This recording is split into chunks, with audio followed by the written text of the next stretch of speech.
On the various social media channels, Business World Wealth Show.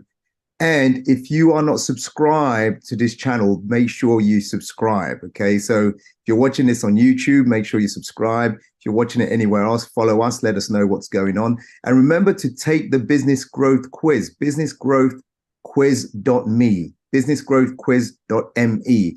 That will help you to identify the area of your business that you need to put attention on. Otherwise, it may bite you, which we don't want. On that note, I want to welcome James I.Bond, not James Bond before you start getting your cocktails out. James I.Bond, all the way from Southern California. James, thank you for joining us here on the Business and Wealth Show. Oh, Mac, thank you for having me. I'm very excited. I am as well to hear about your subject. Now, for those who don't know James, James is one of America's leading behavioral management and business marketing specialists. So we're talking about human behavior. What gets people to do what they do? And how can you utilize that in your favor when it comes to business, entrepreneurship, leadership, management, people? So, James, I want to kick off by asking the question,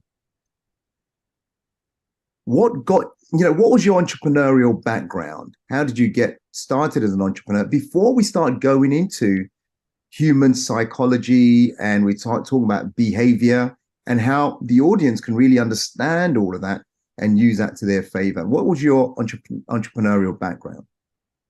Well, I'm going to talk about brain glue, and I'm going to sort of tell you how I got this. Okay, and brain glue, people consider it one of the most powerful persuasion books ever. And if we're in business or marketing and you don't know persuasion, we have a disadvantage because you're trying to, persuade clients, people to become clients. You're trying to persuade people to work with you, partners, maybe suppliers, whatever else. Okay. But also usually in business, we have a deeper, our focus on values, and we want to sell our values. And so we want to understand that when we understand the power of persuasion, it won't just help us make a lot more money, which we want to do, but it also helps us, to get our concepts that are really important to us communicated, right, and getting people buying into it. I'm originally from Montreal. I live in Southern California now. We've lived here for 37 years. But in Montreal, I ran an advertising agency. I worked my way. I actually my dad was an entrepreneur. Okay, just take you really back. Okay. Okay. And he never told me how business was created. I would work in the back room with, I'm the oldest of 4 kids, and me and one of my brothers would be folding towels and doing all this other stuff while they'd be doing business in the front room. And so I was fascinated by how is business created? How is growth happen? How do, and all that stuff. Yeah. In school, they put me in mechanical engineering because I'm very good at math without realizing I love psychology. I love art. And it's and so it must be frustrating. I was really bad. Yeah. And so I would take because I got exposed to it in college, psychology programs, and I loved them. And so they said, okay, hey, Bond, you've used them up. You can't use any more electives. I said, but I love psychology. They said, too bad you can't. I said, okay, fine. So I was a really bad boy. What I would do is I would sign up at the courses for all the engineering classes and everything else. And then I go to course change and change them to all the psychology classes. Okay. After 2.5 years, they caught me and they basically said, you can't be doing that, Okay. I love psychology. Mm. Eventually, and as I was putting myself through school, I started an advertising agency. And because I was fascinated by art and photography. And so I worked my way up and built an agency, and we won some of the world's biggest clients: Kraft Foods, Timex watches, wow, Avon Cosmetics, Abbott Laboratories, Seagram's, their world headquarters is there, booze. And it was just funny because I'm not a booze drinker really. We won Seagram's. It was oh, wow, thank you, Heavenly Father, whatever. But I had the opportunity to win the anti-drug campaign in America. We had powerful, logical reasons why you should not do drugs. And then I saw the ad that won, and it terrified me. And because it was so much better than our ad. And it was an ad, a TV ad with a guy holding an egg saying, "This is your brain." Then he cracked the shell and dropped the egg into a sizzling frying pan. This is your brain on drugs. Any questions? And when I saw the ad, two things happened. The first one was like, this was profoundly more powerful than what we had. We had logical reasons to not do drugs, but this was emotion. Mm. And it was like so much more powerful than logic. But what terrified me also was I didn't know how to do emotional selling. I'm a logical guy. And Mm. so I was like terrified. How can I be in advertising and marketing in life and not know how to do emotional selling? Okay. And so I took a 3x5 card. I love 3x5 cards. And I wrote "Your Brain on Drugs" on a 3x5 card so I'd remember the ad. And I Wow. decided to create a passion box. Right next to my computer, I put a box, a passion box, I called it. And every time I saw an ad or heard something that was profoundly emotional selling, I was going to put it in a box, including quotes from famous people. If I heard a quote and it was like, wow, that's really great, I instead of trying to overanalyze it, I put it in the box. Okay. Mm. After more than 10 years of doing this, you can imagine how big the box was. Actually, my wife Wow. hated going to doctor's offices with me because I'd be reading a magazine that I didn't normally have, Vogue magazine. I'm not a Vogue subscriber. And I Yeah. go, oh, wow, look at this ad. She goes, do not tear it out of the magazine. I said, no, Another I have to one. put it in my passion box. Look at how great this is, Yeah. And she would sit far away like, I do not know that guy. But anyway, after a little more than 10 years, and I was living in Southern California at the time, I met John Gray. And John Okay. Gray wrote an incredible, one of the best relationship books ever. And it was Yeah. called Men, I Women, know. and Relationships. Okay. Oh. Hang on. Oh. I know you know who I mean. Okay. And he was telling me that he was frustrated because people would read the book and go like, this is profound, but he only sold a few thousand copies. Then he got this crazy idea. What if I change the title to Men Are From Mars, Women Are From Venus, and then Right. tweak the content just a little so it refers to it throughout the book? Right. What do you think happened? It just took Almost off. overnight, he Yeah. sold 500,000 copies. He was struggling from 20,000 to 500,000, then 1,000,000, then 2,000,000. I say in my book he sold 10 million copies, and I know Steve Harrison, who helped him with marketing. I think he Yeah. still does. And Steve said, "You're wrong." And I said, "Well, I did my research." I said, "I understand. We're over 50 million copies sold now. Forget this 10 stuff. We're over." He went from 20,000 to 50 50 million million. copies just because he changed the title. So Amazing. when I went home, I was writing Men Are From Mars on a 3x5 card. Of course, I love my 3x5 cards. And before I put it in the box, I stopped and I went, wait a second. That's a metaphor. Men aren't really from a different planet, although some people think we're from a different planet. I know, Yeah. especially, and you have good reason to believe it. But no, we're not really from a different planet. But it's a metaphor. And I realized also that This Is Your Brain on Drugs is also a metaphor. Because it's not an egg. It's not a brain they're showing. It's an egg. Yeah. And I started thinking, is metaphors the secret or one of the secrets to emotional selling? So I took the Mm. passion box and I dumped it on my bed because I had lots of room on my bed. And I suddenly realized that metaphors is one of 14 brain triggers at the heart of emotional selling. And I thought it was going to blow my mind. It's like, can I take an ad or can I take a client and help them change the name of a product and suddenly have sales explode? Okay. I mean, it was like, so I went, because we get theories, okay? So I Mm. got a theory and I went like, wow, this seems to work in so many ways. And being a consultant, I've been a consultant and I train consultants and teach consultants through the U.S. Small Business Administration. I've been doing it for a long time. Yeah. And so I didn't call it brain glue yet, but I understood the concept of how this worked. I call it brain glue now because it sticks to the brain. These are things that stick to the brain like glue, which makes sales much easier and it makes sales Mm. explode. So I had a construction company I was working with. I had no experience with construction companies, but these guys were three guys who, after 10 years, had 2 million of sales. That's not bad. 2 million of sales. Ha Yeah. ha ha! I took them to 10 million in 1 year by applying brain glue. They reached 32 million 2 years later. I'll tell you how I did it. Okay. Okay. Interesting. Pay I attention, realized like, guys. wow, this stuff like works. I started Mm. using it on clients and like their sales exploded. And then, and just we started using it on ourselves. But so these three guys, after 10 years, had $2 million of sales. Not bad. So I love whiteboards. I pulled out a whiteboard and I said, let's make a shopping list of over the 10 years, let's make a shopping list of all the different types of clients you've worked with. Right. Okay. So, somebody repairing something in their house, a roof collapsed or whatever, whatever else. made a shopping list of all these different clients they've worked with. It took a while, about an hour, because, you know, over 10 years, you work with lots of different types of clients. Then I said, let's play a game.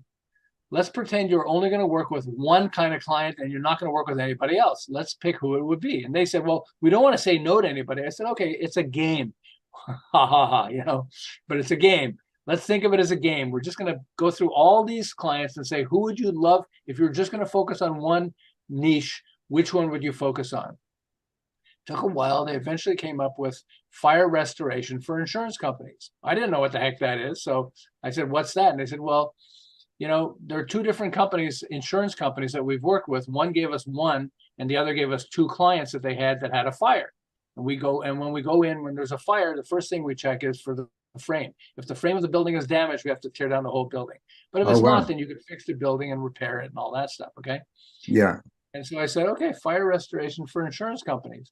So now focusing on brain glue, I said, well, let's think of the trigger inside their brain. Okay. So if they have a client that has a fire, then the first word they're thinking of is fire. Yeah. So why don't we come up with a phrase that's fire? Why don't we call you guys the fire extinguisher for insurance companies? You know, we'll call the website FireX. And they kind of laughed and they said, okay, well, I said, oh, okay. So I went with them on the first two prospect insurance companies that we were going after. I said, and I would say, just think of us as your fire extinguisher. You know, we're not going to put out the fire, but we put out all the fire problems for you. So whenever you have a client that has a fire, call us. We're the fire extinguisher. Well, the clients laughed, but laughers are buyers. Wow. And suddenly they started, you know, the phone started ringing. And these guys were getting, like, every time there was a fire, they started promoting it to other insurance companies. They started getting like all this business. They literally went from after 10 years, they reached 2 million. In 1 year, they reached 10 million. And by the way, they razzed me. They said, hey, Bond, it was supposed to be 12 million, you know, because I said, let's come up with a goal. And I said, shut up. They bought each other the biggest BMW. They're Beamer lovers, you know, so they have got branding 3 BMWs in front of their business and all that stuff. You know, so I said, shut up. That's a great example right there. Exploded because we're triggering, you know, the brain. We're understanding the brain triggers. Mm-hmm. I mean, it's amazing. And so as I did research, sorry, go ahead. Yeah, so I was going to say, why?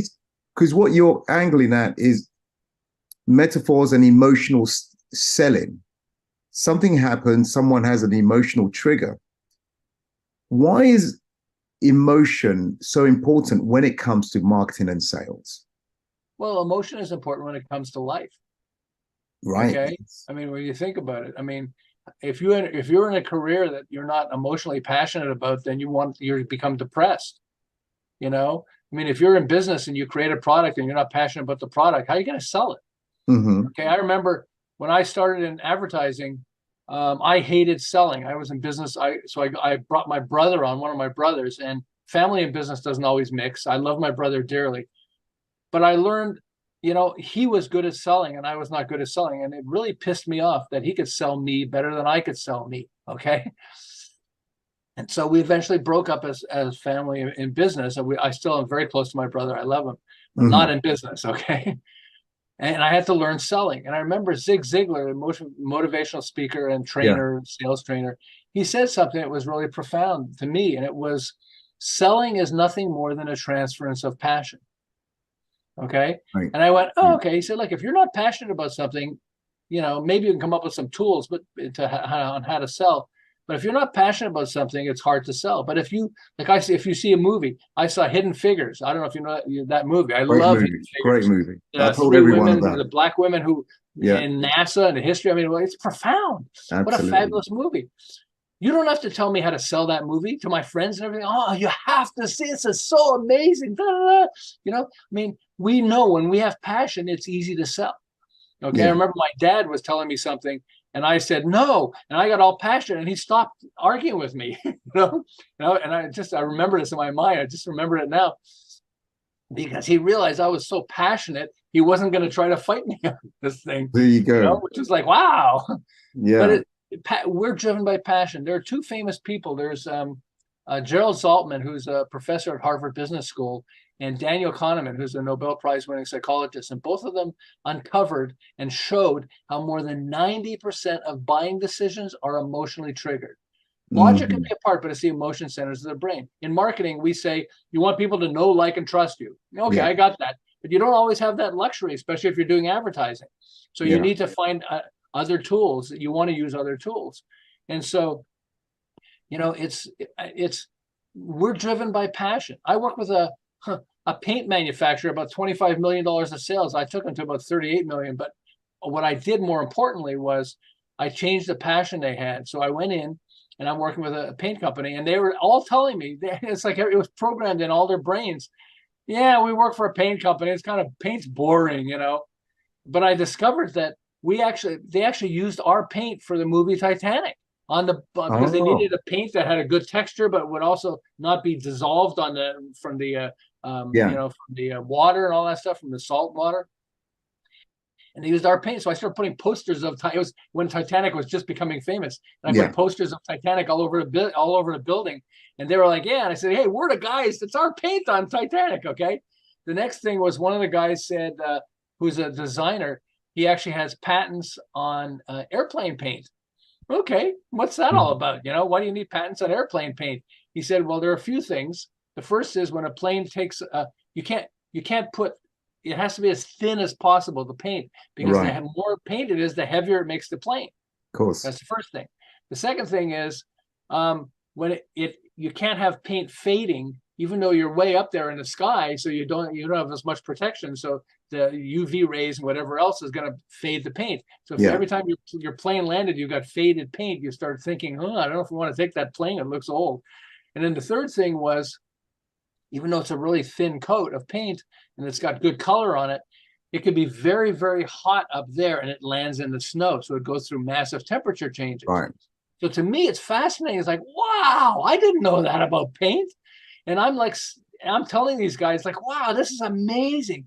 And they start becoming passionate and selling a lot more paint. But what they also did was, it just became easy to sell. So it was called a paint and coatings company. And I said, what's coatings? And they said, well, all paint is a coating. Okay, it's color coding, but it's a coating, you know? I said, oh, okay, so it's textures. So I said, okay, well, what do you guys like? You know, like, what are some of the things you do? And some of these guys said, well, we play electric guitar. We play guitar. We have a band after hours. We have lots of fun. And we have Gibson guitars that's just down the street from us. It's about half a mile away.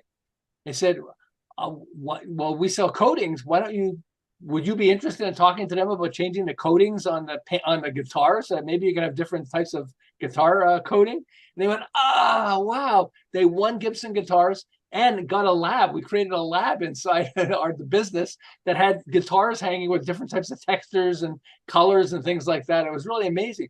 But where did it come from? It came from passion. Once I triggered the passion in them, they realized, whoa, okay. It's more than just that. I mean, it's things like rhyme. You know, I mean, O.J. Simpson in America had the O.J. Simpson trial. And as I say this, you're smiling. Most people know the phrase, if the glove doesn't fit, you have to acquit. Okay? Yeah. So I remember after the trial, and that was Johnny Cochran, who's the attorney. He was fabulous, but he understood this. Okay, it was actually one of his friends that gave him the quote. But what he recognized the power of rhyme. Rhyme is a powerful one. Okay, if I say Jack and Jill went up the hill, yes, indeed. Okay, how many people around the world know that? Okay, and if we heard the nursery rhyme, we might have heard it when we were, like 10, 20, maybe 50 years ago. For me, 50 years ago. Right. And yet I remember like it was yesterday on my deathbed. I'd be, and they'd say, "Hey, James, Jack and Jill went up the hill to fetch a pail of water." You know what I mean? That's right. It sticks to the brain.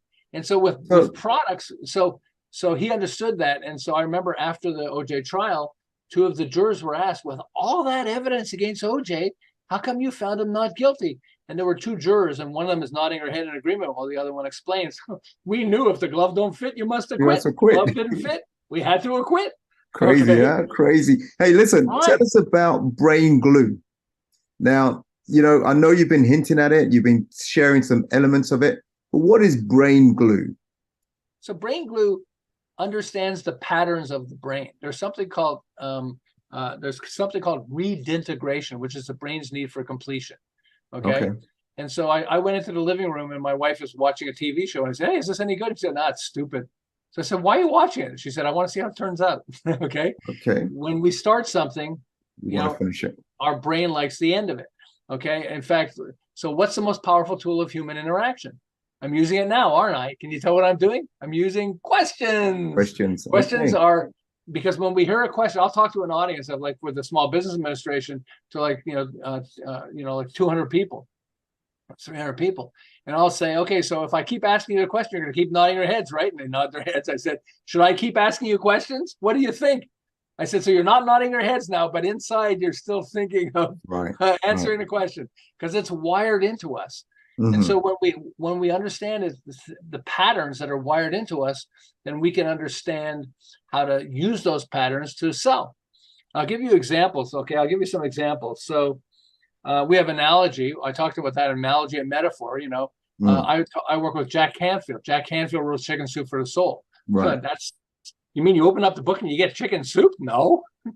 He was telling me how he loves the book. I mean, he's forcing everybody in this. He sold 500 million books. Can you imagine? Amazing. 500 million? Amazing. I mean, how many people are there in America and Britain combined? That's It's right. not 500 million, Yeah, that's sold true. 100 million Chicken Soup for the Soul and 400 million of the other Chicken Soup books, Chicken Soup for the Teenage Soul, Chicken Soup for the Yeah. Cancer Survivor's Soul, etc. But he said he wrote the book, and originally they were thinking they would call it 101 motivational stories that will change your life. Wow. But big deal. That's logic, and okay, it's Yeah. it's yet another story. And it bothered him, and it took him about a month. And he said he woke up one day and he was thinking, chicken soup makes you feel good if you're feeling sick, for a lot of people.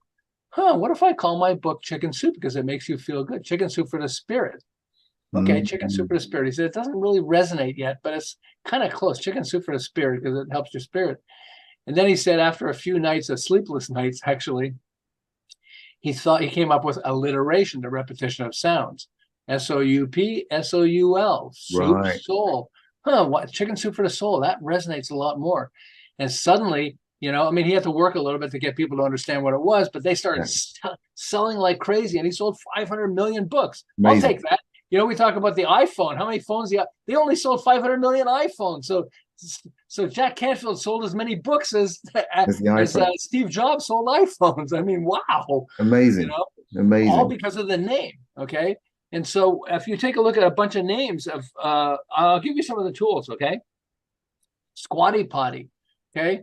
So it's a mom and her son in Utah that came up with a toilet stool, because they recognized that the son actually recognized that his mom was having trouble going to the bathroom. I don't want to get too much into it, but she's having trouble going to the bathroom. And there's physiologically, if you can raise your feet when you're on a toilet about 6 inches, it actually helps you go into the bathroom. Okay, I don't want to get too much into it. Right.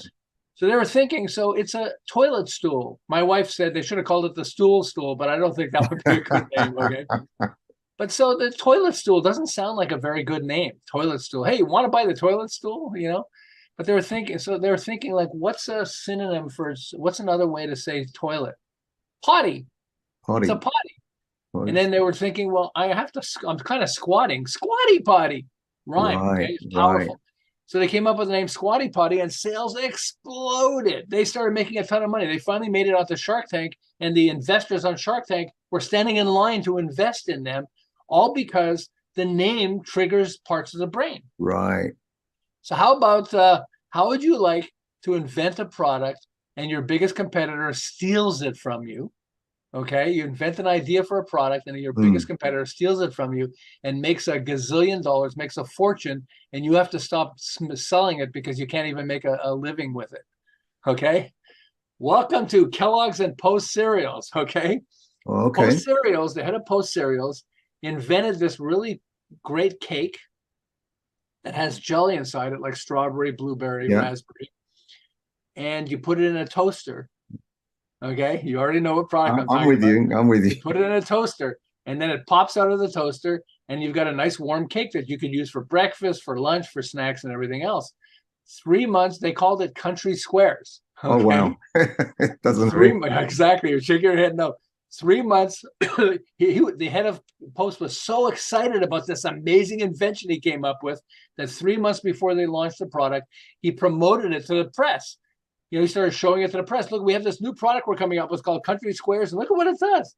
So the head of Kellogg's, competitor, Wow. looked at it and said, "Oh my gosh, that's an incredible product." And he forced his people to figure out how to make that product. Okay. Yeah. But then he wanted a name that was a really much better name. So first it pops out of the toaster. So we should have pop. That's a good one. And then back then, Andy Warhol was really famous, the pop artist. Yeah. Okay. And so the words pop art was really, this is called anchoring in brain glue. Okay. It's already in people's minds, pop art. So why don't we call it Pop Tarts? Makes You sense. know, the rest, as they say, is history. So what happened was he launched it like a competitor would a week before Post launched their Country Squares. My Okay. goodness.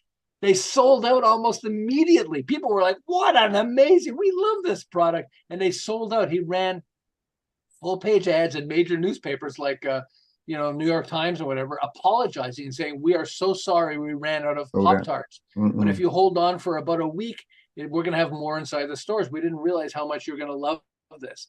And Amazing. so did people go out and buy Country Squares? No. No, they waited for Pop Tarts to be available and they bought Pop Tarts. Within 6 months, Post cereal stopped selling Country Squares because nobody was buying it. And Pop Tarts became the biggest selling product by far that Kellogg's had ever sold. All because of the name. You know, could it be the name of your product or service with my construction guys change everything? Absolutely. Absolutely, yeah. How about go ahead?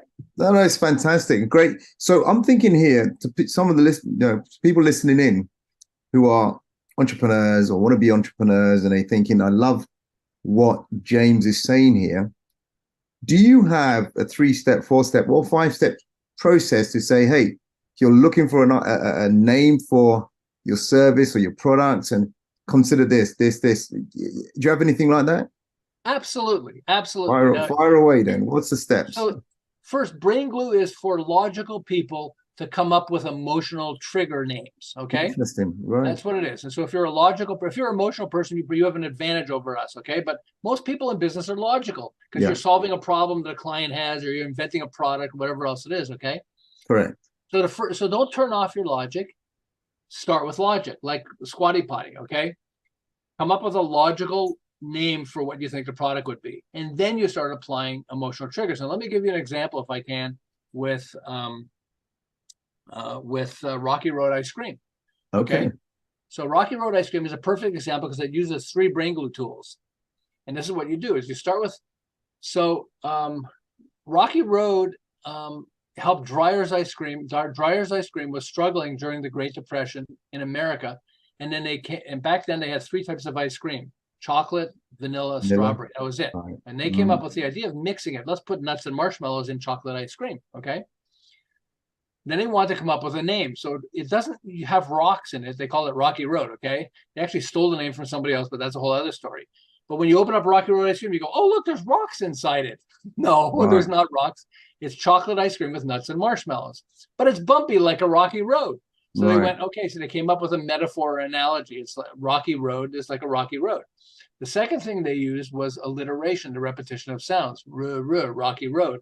And I suddenly realized how many blockbuster products use alliteration: Coca-Cola, Best Buy, PayPal, TikTok, Lululemon. I mean, it's just, when you use alliteration, the repetition of sound, the brain likes that. Okay. So Rocky Road, Rocky Road. Okay. Marilyn Monroe. I mean, there's certain names that, Barack Obama. I mean, there are names that resonate. Okay. Because of the repetition of sound.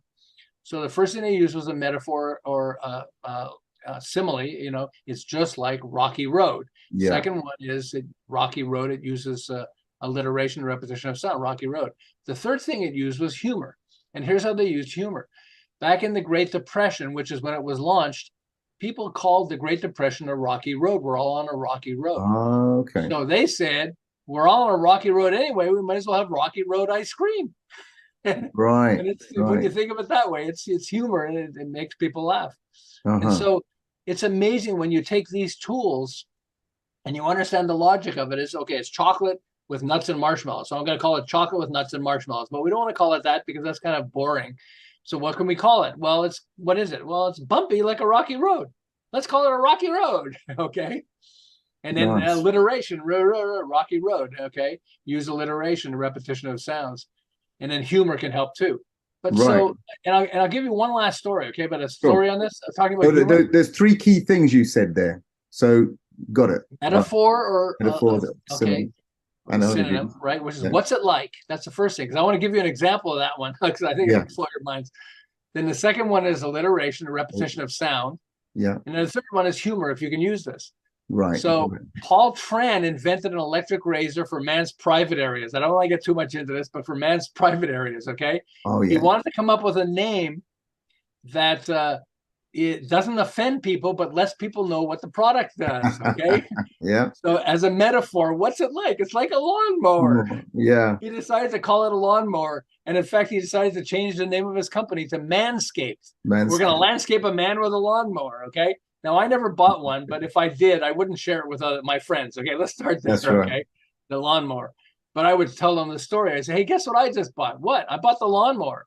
The lawnmower? What? You have to mow your lawn? No. It's for shaving men's private areas. They'd start laughing and they say, hey, guess what James just bought? He bought the lawnmower. And they start sharing the story. And word of mouth would make it explode like crazy. So metaphors are really powerful. So you always start with the logic of what is this? Okay, it's an electric razor for men's private areas. Okay, what's it like? I don't know. It's like it's like mowing a lawn, kind of. Okay, maybe I could call it the lawnmower. That would be making people laugh, but they'll buy it. Can you see it in a store display? And it says the lawnmower in big letters with an arrow, and it points to the shaver by Manscaped. Okay. Yes. I mean, you're gonna laugh. It's gonna work everywhere you go. And definitely. So here, the biggest thing is we need to stand out from the crowd if we're in marketing, as people are overwhelmed. And so if you can't stand out from the crowd, it's like when you leave your home and you're driving past all these homes or apartments, okay? You're not going to look at them every day and go, oh, look at that, look at that. I mean, you pass them all every day. But one day you're driving down the street and you see flames coming out of your neighbor's window. You're going to go, huh? His house is on fire. Does he know it? Is my house going to get on fire? Okay, it's a trigger. Our brain is wired for certain types to trigger, certain triggers to trigger it. And so that's what we want with our products. We want flames coming out of our product. Yes. Like Men Are From Mars, Women Are From Venus. I'm going through book. Men Are From Mars, Women Are From Venus? What's that? Pick it up, which is the first step to buying it is picking it up, okay? Or if I'm on Amazon looking at it, going, Men Are From Mars, Women Are From Venus? What's that? Okay? And then checking it out. It has to be good, but if it's good, then you've got it already. You're 3/4 of the way to buying the product. And that's what you want, is you want flames coming out of your product. So people are looking at product, ad. Huh? What's that? Huh. And that's what Brain Glue focuses on, is how do you get flames coming out of your product or idea so that people actually want to buy it. Excellent. So, James, let me ask, as we're coming towards the end here, I want to ask you, what's the best way for people to learn more from you, or discover more? What would be the best approach? So the first thing is, if you go to yesbrainglue.com, it'll take you to a page, and it has all kinds of samples on it. It shows you samples like Squatty Potty and Pop-Tarts, big ass fans. People don't realize about that. Okay, he started a company. Anyway, there's a whole story on that, but he sold it for $500 million after 15 years. How many people want to sell their company after and retire, and they're lucky if they can get anything for it? He got $500 million. I mean, not a joke. It gives you examples. Famous Amos, and it gives you lots of different examples, and so you can see that on the site. I mean, hopefully you get the book. But if you even don't get the book, if you go to yesbrainglue.com, it shows you, it has testimonials and stuff. So it talks about how it's blowing people's minds, including billionaires, which is kind of nice. Yes, but it gives you examples so you can see how Brain Glue works and how it, it also gives you phrases, which is really funny. I mean, ask not what your country can do for you, ask what you can do for your country. That uses a tool called chiasmus. Malcolm X, the civil rights activist, said, we didn't land on Plymouth Rock. The rock landed on us. Okay. He has another line. He said, when you stand for nothing, you'll fall for anything. Now, these use a tool called chiasmus. And so it's just, when you go through this and you start looking at the page, it shows you a lot of examples so people can understand how powerful this is. Perfect. It's just perfect. It's just amazing. I mean, that's amazing to me, and it works. Yeah, perfect. Well, thanks for sharing that. I passed $1 million of income.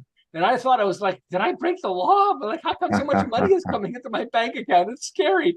Now I'm used to it now, but I mean, it's like, it's fun. I want to tell you guys, it's fun. So yesbrainglue.com will help you.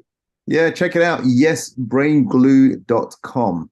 Fantastic. Hey, James, I want to say thank you for being here, sharing so many golden nuggets and really explaining how the brain works from a persuasion point of view. Emotional selling triggers. I love it.